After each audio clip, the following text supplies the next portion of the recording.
Anim ang patay sa pananaksak sa isang shopping center sa Sydney, Australia.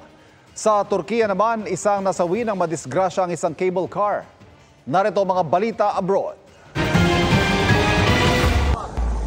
Cable car sa Turkiya sumalpok sa nakausli at sirang poste.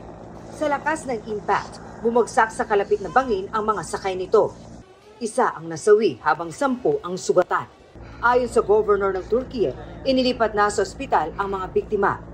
Buwis buhay din ang pagsagip sa mahigit 170 pasahero na na-stuck sa iba pang cable car. 10 helicopter at 600 rescuer ang nagtulong-tulong para i-evacuate sila. Tumagal ito ng 23 oras. Iimbestigahan ng pulisya ang cable car company na wala pang pahayag ukol sa insidente. 6 patay sa pananaksak ng isang lalaki sa Sydney, Australia. 12 ang sugatan, kabilang ang 9 gulang na sanggol. Kwento ng mga saksi, tumakbo sa loob ng mall ang suspect na may kutsilyo. Agad na nagsilabasan ang mga tao. Nasawi naman ang suspect matapos siyang barilin ng pulis. Inaalam pa ng otoridad ang motibo ng suspect na dati na raw may mental health issue. Personal na nag-alay ng bulaklak ang Prime Minister ng Australia para sa mga biktima.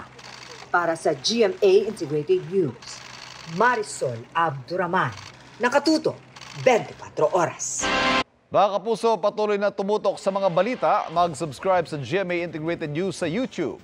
Sa mga kapuso abroad, samahan niyo kami sa GMA Pinoy TV at www.gmanews.tv.